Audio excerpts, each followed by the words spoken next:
اس 19 کے حوالے سے ایک مسئلہ کچھ عرصے پہلے پوری دنیا کے اندر اٹھا ہے، اور وہ ایک دور جدید کا ایک بڑا کارنامہ اور کمپیوٹر کے ذریعے سے قرآن مجید کی حقانیت اور صداقت کا ثبوت اور زندہ معجزہ قرآن کا بہت کچھ یہ پھیلا۔ اور ایک شخص ہے رشاد خلیفہ، ڈاکٹر رشاد خلیفہ، امریکہ میں، اس نے یہ دعویٰ کیا کہ کمپیوٹر نے ثابت کر دیا ہے کہ قرآن مجید کے اندر اس کا ایک میتھمیٹیکل سسٹم ہے، اس کا ایک ریاضیاتی نظام ہے، اور اس میں اس نے اس 19 کے عدد کو بنیاد بنایا۔ قرآن مجید کی بھی حفاظت پر 19 کا عدد معمور ہے، یہ اس نے فلسفہ پیش کیا۔ اس کے لیے کچھ شواہد اس نے پیش کیے کہ ایک تو یہ کہ قرآن مجید کی ہر سورت کے شروع میں سورہ آیت بسم اللہ ہے، اور بسم اللہ کے 19 حرف ہیں۔ یہ اس کا قول ابھی میں آپ کو سنا رہا ہوں، سارا جو چلا ہے۔ پھر ایک اس نے یہ کہا کہ قرآن مجید کی جن سورتوں کے شروع میں حروف مقطعات ہیں، تو اس سورت میں وہ حرف 19 کے ملٹیپل کی حیثیت سے آیا ہے۔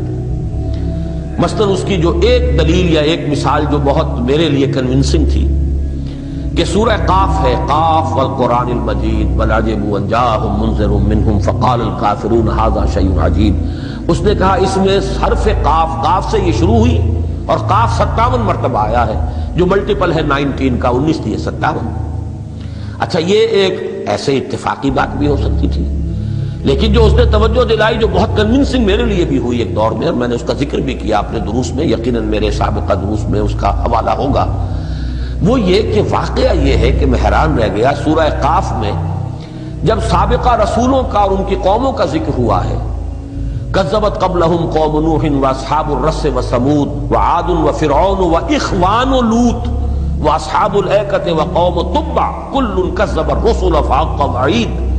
اب یہاں اس نے کہا اخوان کا لفظ لایا گیا، اگر قوم کا لفظ آتا تو قاف 58 ہو جاتے۔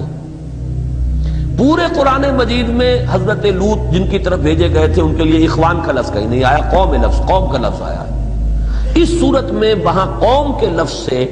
ڈیویٹ کر کے وَإِخْوَانُ لُوط وَأَصْحَابُ الْأَيْكَةِ وَقَوْمُ تُبَّعٍ، اگر وہاں پر بھی قوم کا لفظ آتا تو قاف وہاں پر 58 ہو جاتے، وہ اصول جو ہے میتھمیٹیکل ٹوٹ جاتا۔ اب یہ بڑی کنونسنگ بات تھی، لہذا اس قسم کی جو چند چیزیں سامنے آئیں تو اس کا نتیجہ یہ نکلا کہ لوگوں میں بڑی خوشی ہوئی کہ چلیے قرآن کی حقانیت کا ایک اور ثبوت ملا، اور کمپیوٹر نے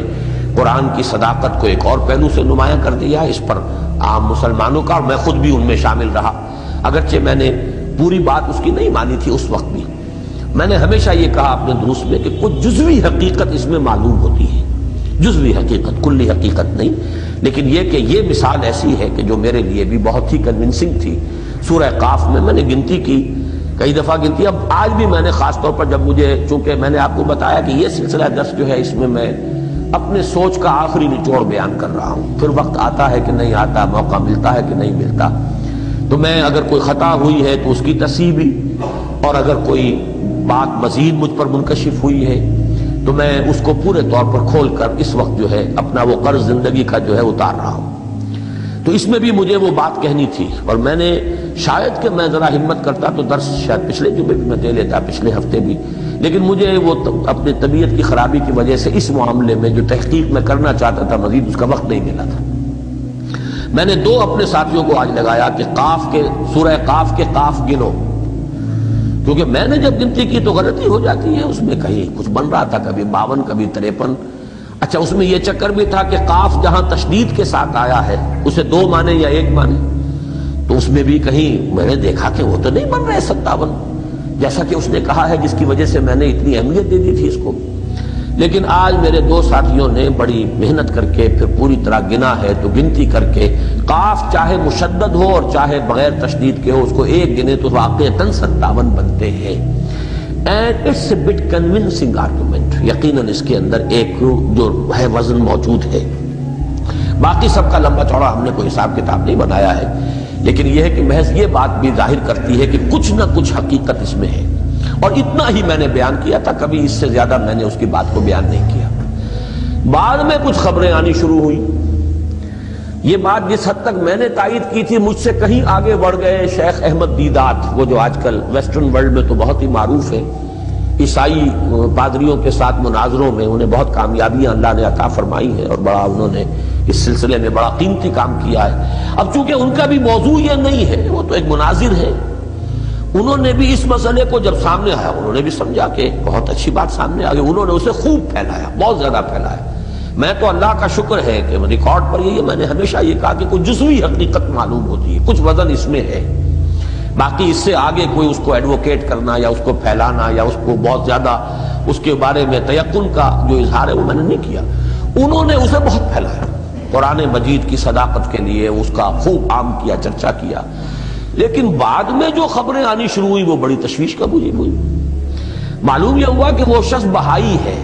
بلکہ بہائیوں کا اعلی کار ہے، اصل میں وہ کاپٹک کرسچین ہے، قبطی کرسچین ہے۔ یہ جو کاپٹکس ہیں ایجپٹ کے ان میں سے ہے، وہ ہے مصری رشاد خلیفہ، اور بہائیوں کے ہاں 19 کا عدد جو ہے وہ ہمیشہ سے ہمیشہ کیا بہائیوں کی کل تاریخ جو ہے وہ 1 صدی کی ہے تقریباً، اس لیے کہ محمد علی باب یہ پیدا ہوا تھا 1819 میں، وہاں سے چلا ہے یہ 19 کا عدد کہ جو بڑی اہمیت والا ہے۔ 1819 میں پیدا ہوا، پھر 1819 کی عدد جمع کیجئے، 1 + 8 + 1 + 9 پھر وہ بن جاتا ہے 18، وہ 9 کا ملٹیپل ہے۔ اور ان کے ہاں یہ لفظ چلا آ رہا ہے، پچھلی صدی میں محمد علی باب، جیسے ہمارے ہاں قادیانی متنبی پیدا ہوا ویسے وہاں پر پہلے یہ محمد علی باب، پھر اس کے مرنے کے بعد ایران میں 3 حصوں میں بٹ گئے، ان میں سے ایک حصہ وہ ہے جو بہائی بن گئے، بہاء اللہ۔ یہ بہائی جو ہیں یہ کافی ایکٹیو ہیں، ان کے ہال بنے ہوئے ہیں مختلف جگہوں پر، ان کا لٹریچر ہے، اور یہ کافی اندر ہی اندر جو ہے وہ اپنی تبلیغ کرتے رہتے ہیں، اور وہ اسے یعنی بہاء اللہ کو نبی بھی مانتے ہیں اور اللہ کا مظہر بھی مانتے ہیں، نہ معلوم کیا کچھ مانتے ہیں۔ بہت بڑے فتنوں میں سے ایک فتنہ وہ بھی ہے۔ ایران سے تو ان کا خاتمہ کر دیا گیا اس دور میں، خاص طور پر پہلے بھی ان پر سختی تھی، وہ محمد علی باب بھی قتل کیا گیا تھا، اور اس کے ساتھ وہ قرۃ العین بھی جو اس کی بہت بڑی مریدنی تھی وہ بھی قتل کی گئی تھی ایران میں۔ لیکن یہ کہ باقی وہ سلسلہ اندر ہی اندر خفیہ وہاں چل رہا تھا۔ لیکن یہ جو انقلاب آیا تھا یہاں ایران میں خمینی صاحب کا، اس کے بعد سے تو ان کے اوپر بڑی شدید وہاں پر جو ہے وہ پرسیکیوشن ہوئی، اور یہ سب بھاگ کر پاکستان آ گئے۔ بہت ان کی بڑی تعداد جو ہے پاکستان میں وہ ان ایرانیوں میں، وہ ایرانی نما قسم کے لوگ جو کہیں بڑے بڑے مکان اور فلیٹس لے کے رہ رہے ہیں، ان میں بڑی تعداد بہائیوں کی ہے جو وہاں سے جان بچا کر بھاگ کر آئے۔ ان بہائیوں کے ہاں 19 کا عدد جو ہے یہ ایک مقدس عدد ہے، اور در حقیقت انہوں نے یہ سارا کا سارا چکر چلایا، اور اس کے ذریعے سے مسلمانوں تک رسائی حاصل کرنا، ان کے دلوں میں اپنے لیے جگہ پیدا کرنا، انہوں نے قرآن کی حقانیت ثابت کر دی اور ظاہر کر دیا، اور اس کے ذریعے سے پھر اپنی اس فتنہ کی جو تحریک ہے اس کو بڑھانا، یہ پیش نظر ہے۔ اس کا پھر جو فتنہ ہونے کا پہلو ہے وہ بہت زیادہ نمایاں ہو کر اس وقت آیا جبکہ اس شخص نے بھی نبوت کا دعویٰ کر دیا، یہ جو رشاد خلیفہ ہے، اور بہت سے لوگ اس کے پیرو ہو گئے ہیں، اور ایک بہت بڑے فتنے کی حیثیت سے امریکہ میں اس وقت یہ اٹھی ہوئی ہے تحریک۔ اور اس نے اپنے اسی میتھمیٹیکل آرگومنٹ کے تحت یہ کہا کہ قرآن مجید میں سورہ توبہ جو ہے اس کی آخری 2 آیات جو ہیں وہ جھوٹی ہیں، مصنوعی ہیں، وہ اس کا اصل حصہ نہیں ہے، وہ شامل کر دی گئی ہیں بعد میں، فالس ہے۔ اس کے لیے اس نے جو اپنے ثبوت میں جو اس نے ایک بنایا وہ یہ ہے کہ اس نے یہ الفاظ جو ہے رسول، انفس، رحیم، تولو، اللہ، الہ، رب اور عرش، یہ 8 الفاظ جو ہیں ان کی گنتی دی ہے کہ اگر ان دونوں آیتوں کو نکال دیا جائے تو ان کی تعداد 19 کا ملٹیپل بن جاتی ہے، اور ان دونوں کو شامل کیا جائے تو پھر اس میں جو الفاظ آ گئے ہیں اللہ، رب، رسول، اس کے نتیجے میں وہ جو ڈسٹرب ہو جاتا ہے میتھمیٹیکل سسٹم، اور پھر وہ 19 کا ملٹیپل نہیں رہتا، لہذا ثابت ہوا کہ یہ 2 آیتیں جو ہیں فالس ہیں، اور یہ قرآن مجید کی آیتیں نہیں ہیں، یہ بعد میں الحاق کر دیا گیا ہے۔ جب اس حد تک بات پہنچی تو پھر اہل ایمان کا اس پر جو ہے ماتھا ٹھنکا کہ یہ تو بہت بڑی ایک یعنی فتنے والی بات اور بہت بڑی گمراہی کی تحریک ہے۔ چنانچہ اس موضوع پر اللہ تعالی جنت نصیب کرے اور ان کے درجات بلند کرے، مولانا عبد القدوس ہاشمی رحمہ اللہ، ان کا ایک بڑا قیمتی مضمون آیا تھا جو بہت عالمانہ فاضلانہ مضمون بھی ہے، بہت عمدہ مضمون ہے، وہ ہم نے جنوری 1987 کے حکمت قرآن میں شائع کیا تھا۔ ساتھ ہی یہ چونکہ ساؤتھ افریقہ میں احمد دیدات کے ذریعے سے یہ گمراہی بہت پھیل گئی تھی، تو اسی جگہ سے ایک رسالہ نکلتا ہے البلاغ، اور اس کے ایڈیٹر عرفات ملک ہیں، ان کا ایک مضمون انگریزی میں، وہ بھی ہم نے پورا اس میں شائع کیا تھا ڈاکٹر ابصار کے ایڈیٹوریل نوٹ کے ساتھ۔ تو یہ میں چاہتا ہوں کہ اس موضوع پر یہ بہت ہی اہم تحریریں ہیں یہ دو، اور یہ آپ حضرات پڑھنے کی کوشش کریں، بہت معلومات افزا بھی ہے، اور اس موضوع پر اس کی پوری جو ہے خباثت اس پوری تحریک کی وہ آپ حضرات کے سامنے آ جائے گی، اور انہوں نے کھول کر اس کی پوری جو ہے اس کا پردہ دری کر دی ہے، پردہ اٹھا دیا ہے کہ اصل میں حقیقت کیا ہے، اور اس قسم کی چیزیں جو ہے قرآن مجید کی حقانیت ان چیزوں کی محتاج نہیں ہے، معاذ اللہ ثم معاذ اللہ ثم معاذ اللہ، اور یہ ایک فتنہ تھا۔ البتہ اب اس پر جو آخری بات مجھے کہنی ہے کہ میرا جو وہ رائے تھی میری جو میں نے پہلے ظاہر کی، آیا میں اس پر قائم ہوں یا اس میں کچھ رد و بدل کر رہا ہوں، یہ میں ڈرتے ہوئے اپنی وہ رائے آپ حضرات کے سامنے پیش کر رہا ہوں، اس لیے کہ میں نے جیسا کہ عرض کیا ہے ان دروس میں جو یہ سلسلہ چل رہا ہے اس میں کوشش یہ کر رہا ہوں کہ اپنی بات غلط بھی ہو سکتی ہے، صحیح بھی ہو سکتی ہے، ان باتوں کے اندر ظاہر بات ہے کہ ہم معصوم نہیں ہیں، لیکن دیانت کا تقاضا ہے کہ جو بات ہو اس کو انسان بیان کر دے۔ میری جو آخری رائے بنی ہے، میں نے آج وہ پورا مضمون دوبارہ پڑھا ہے، مولانا عبدالقدوس ہاشمی صاحب کا بھی، پھر وہ عرفات ملک صاحب کا بھی، وہ پورا سلسلہ آیا ہے، تو میں اپنی یہ سمجھتا ہوں کہ کہیں کوئی جزوی اعتبار سے اس کے اندر حقیقت کا پہلو ہے۔ 19 کا یہ معاملہ، اب مولانا عبدالقدوس ہاشمی صاحب نے بسم اللہ الرحمن الرحیم کے الفاظ کو کہا ہے کہ یہ جو حروف ہیں یہ 19 نہیں بلکہ 21 ہیں، اس لیے کہ بسم جو ہے بے اسم ہے، الف اس کے اندر موجود ہے چاہے لکھا نہیں گیا۔ قرآن مجید میں اور بہت سے مقامات انہوں نے بتائے کہ بے اسم ہے، وہاں پر الف بھی ظاہر کیا جاتا ہے، اس میں نہیں آیا، لیکن یہ کہ اس میں کیوں نہیں آیا؟ آخر یہ صدیوں سے ایک رسم الخط ہے کہ جو معین ہوا ہے، تو کوئی بات جو ہے اس کے اندر اسی درجے میں ایک پارشل ٹروتھ کی حیثیت سے نظر آتی ہے، اور جیسا کہ میں نے عرض کیا سورہ قاف کا آج میں نے پوری ایکسرسائز کر لی،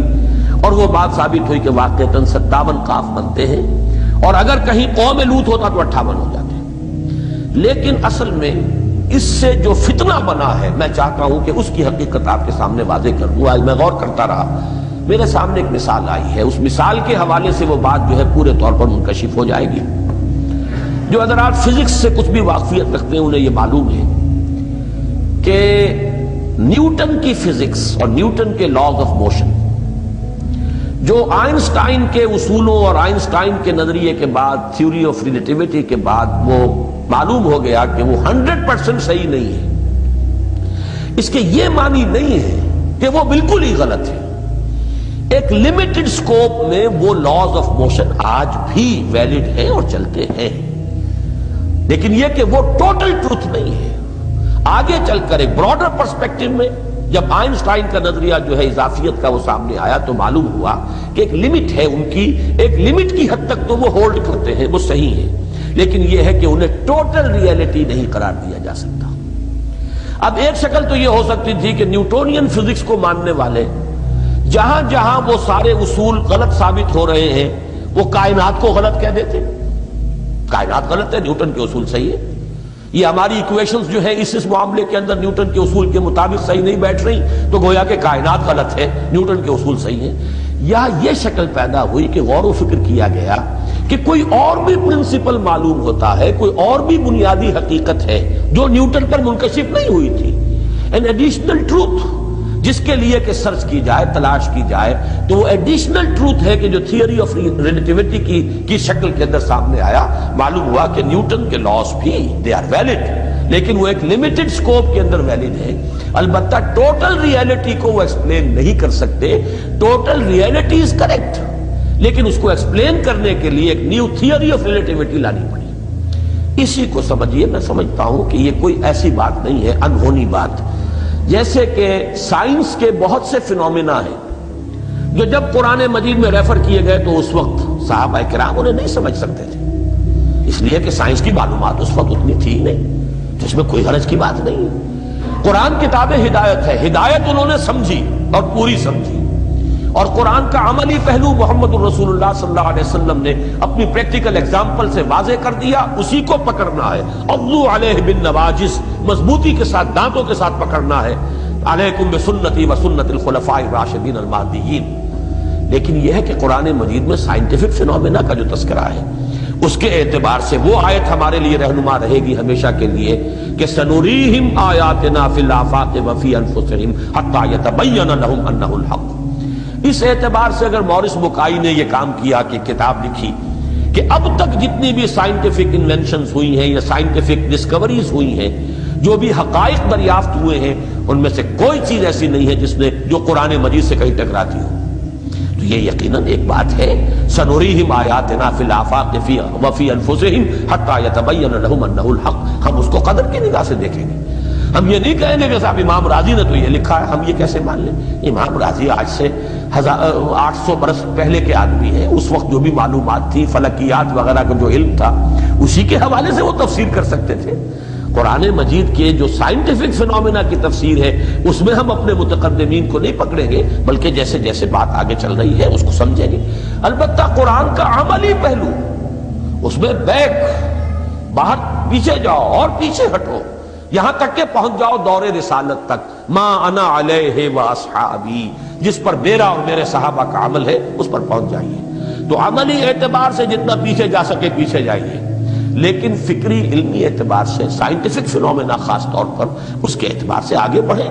with the March of science آپ کو قرآن مجید کی تفسیر کے ضمن میں بھی آگے بڑھنا چاہیے۔ اسی طرح کی ایک بات یہ بھی ہو سکتی ہے کہ 19 کے عدد کی کوئی اہمیت ہو اور اس میں کچھ پارشل کنونسنگ جو ہے ڈیٹا کچھ فراہم ہوتا ہے تو ہم اس کی نفی نہیں کریں گے، باقی یہ کہ اس کو ہم مان لیں اصل اور اب قرآن کو چھیلنے پر آ جائیں، یہ فتنہ ہے۔ ہمارا کام یہ ہونا چاہیے کہ ہم قرآن مجید کو مانیں اصل اور اٹل۔ البتہ یہ کہ یہ سمجھے کہ کوئی اور بھی معلوم ہوتا ہے کہ اس میتھمیٹیکل نظام کا کوئی اور فیکٹر بھی ہے، کوئی اور ایلیمنٹ بھی ہے کہ جو ابھی ہمارے سامنے نہیں آیا ہے، شاید اس سے ایکسپلین ہو جائے اور وہ بات واضح ہو جائے۔ لیکن یہ کہ قرآن مجید محفوظ ہے، اس کا ایک ایک حرف محفوظ ہے۔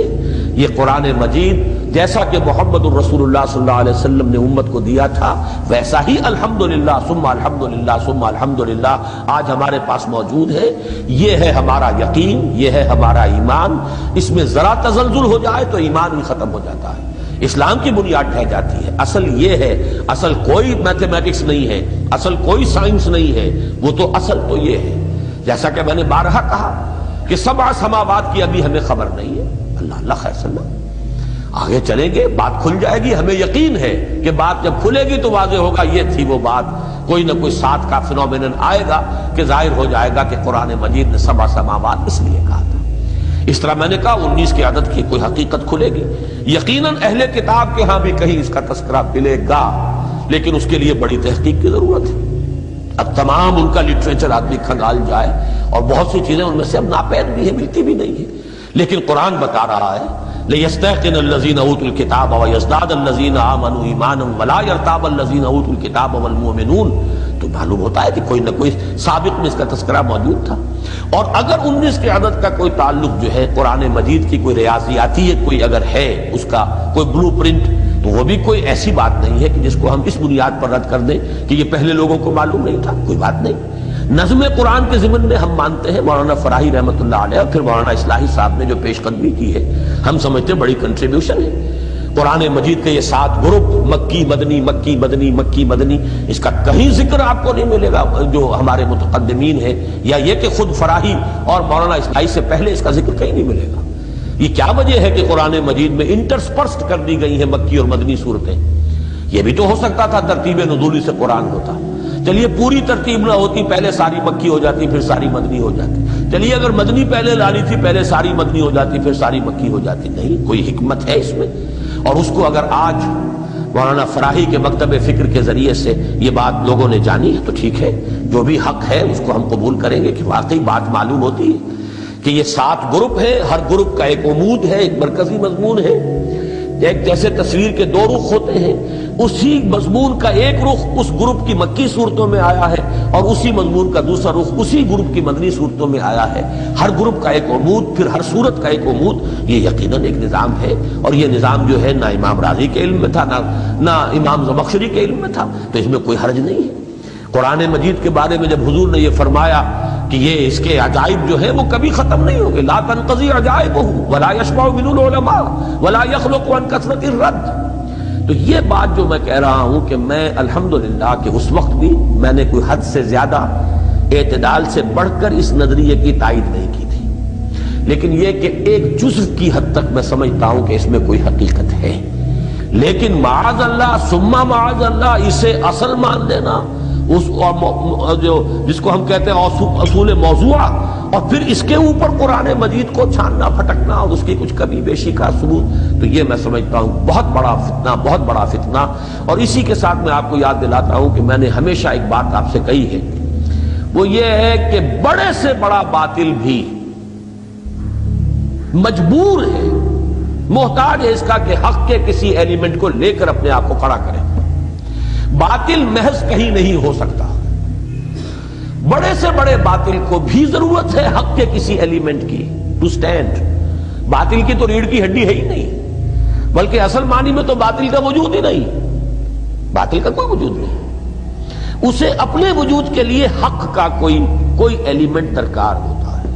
اس کے گرد وہ اپنا باطل کا تانا بانا، اپنا جالا جو ہے وہ بنتا ہے. اس لیے یہ باطل کا تانا بانا جو ہے، اس میں کوئی ایلیمنٹ تھوڑا سا حق کا ہونا، یہ کوئی بعید از قیاس بات نہیں ہے. اس حد تک بات